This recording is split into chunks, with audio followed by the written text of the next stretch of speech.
And this has been a traumatic experience for those families dealing with this disaster. Dr. Christine Caulfield is a clinical psychologist whose expertise includes substance trauma, recovery, grief, and loss issues. Thank you for being with us this morning. My pleasure. Can you kind of walk us through a little bit about what the people in this community are going through right now?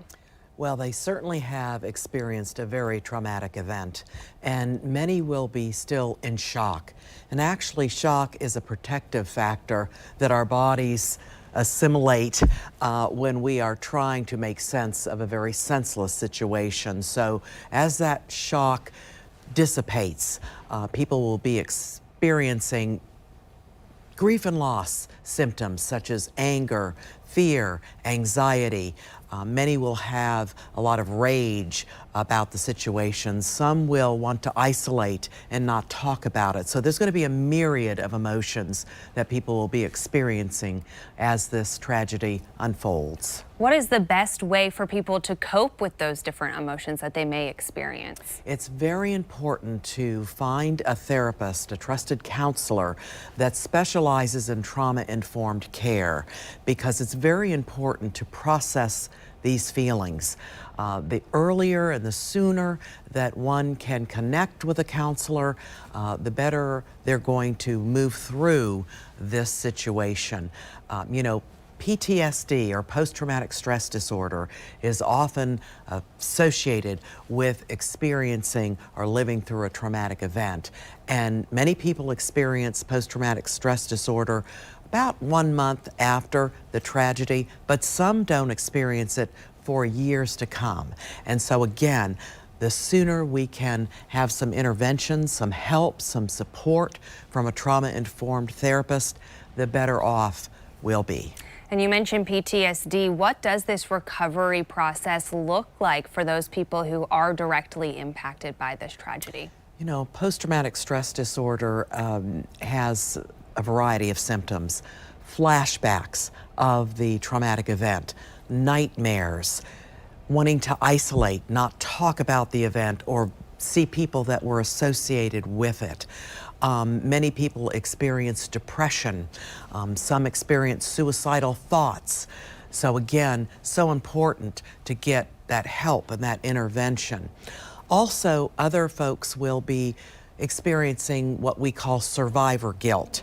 And survival guilt is a symptom of post-traumatic stress disorder. And that's when people feel very guilty that they survived and others in their building, for example, did not. Or they feel guilty that whoever rescued them did not make it through.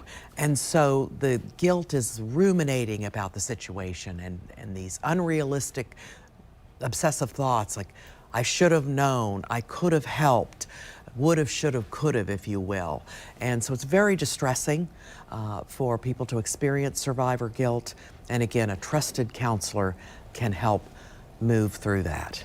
And we saw the images of the boy who was saved. Yes. We know that kids have been impacted, whether it's directly or indirectly, by this tragedy.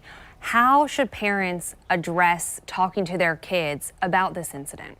That's a great question, and I think one thing that parents can do is limit the exposure of the scenes, because depending upon how old the child is, a young child will watch this over and over again on television and think that there's different events going on, not realizing that these are reruns of the same event. So we want to limit that exposure, especially for younger children.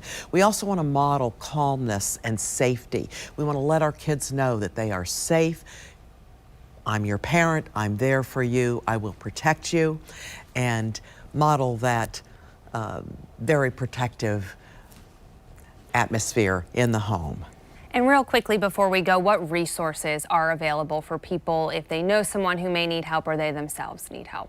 Well, at LSF Health Systems, we have an Access to Care line, and that number is 1-877-229-9098. And we have our clinicians 24/7 answering that phone and can connect individuals to community resources. Dr. Caulfield, thank you so much for being with us this morning. My pleasure.